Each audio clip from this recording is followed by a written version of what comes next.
Next up, we are going to make some funny faces out of plastic lacing. Now, you could use these as the toss for your hopscotch, or you could also use them for ring toss if you use those bottles that we made in the bowling game. So, these are fun. You can also just hang them around as decorations, ornaments, and there are some things that you need to know about getting started. So you want to have some flat plastic lacing, and it also helps to have a tool that you can use with the lacing to hold it in place while you're stitching. Then you also want a few beads and some eyes and some craft glue, and we'll have the complete instruction and pattern on the website. And also you'll need some scissors. So to get started, I'm just going to show you how to do it with 12 inches of the plastic lacing. If you were making these funny faces, you'll want to use about 2 yards. But if you're just learning the stitch, it's easier if you start out with a smaller piece. So 12 inches is about right for that. All right, so what you'll do is you can see that there are some numbers here on the tool. So I threaded my plastic lacing through the side with the star, and the darker color is coming out the number 1 and number 3. And then I have another color that's going to come out the number 2 and the number 4. And you want to pull those ends up so that they're even, so that that is in the middle of the lacing. So I'll just poke this through number 4, bring my ends even, and then pull it through.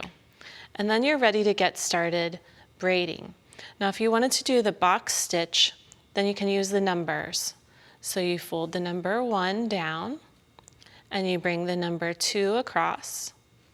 Then you bring the number 3 toward the 4, and then you bring the number 4 toward the number 1 and tuck it under that number 1 cord. And that's what's going to hold it in place. This is the square or the box stitch, and you know what? If you ever learned how to do this at camp, it's the exact same thing. So now to do the next stitch, you pull this all tight. You could use this to make a lanyard, a keychain, all kinds of things. So pull the number 4 toward the 3, bring the number 3 toward the 1, bring the number 3 toward the 2, bring the 2 toward the 1. So you're just working in the reverse. And then you're going to bring your number 1 around and under the number 4. And then you pull it all tight. So it's just going in both directions. Now you're going to do the same process again. So it's 1, 2, 3, 4, and then 4, 3, 2, 1 to make a complete stitch. So to start out, you'll bring 1 toward the 2, and then bring 2 toward the 3, and then bring 3 toward the 4, and then bring 4 over and under toward the 1. And then you pull that down and make sure that that's tight. Then you would go back in the other direction to complete the stitch. So you would do 4, 3, and then 2, and then over and under to the 4.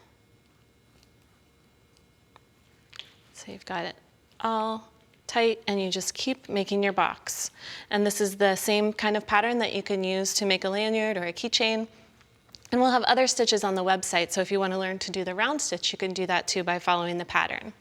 Now, once you've made a long piece of your box stitch, you can tie the ends together in the same knot here. So you use your 4 strands at the top to make a knot, and then you're going to pull all of your ends toward the top and trim them even so that you can slide a bead over to create his hair. And you're just going to slide your bead all the way down for the hair. Then take your craft glue and add a little drop on both sides so that you can add your wiggly eyes. And you have a funny little face. You can use it for a ring toss or a decoration. And there you go.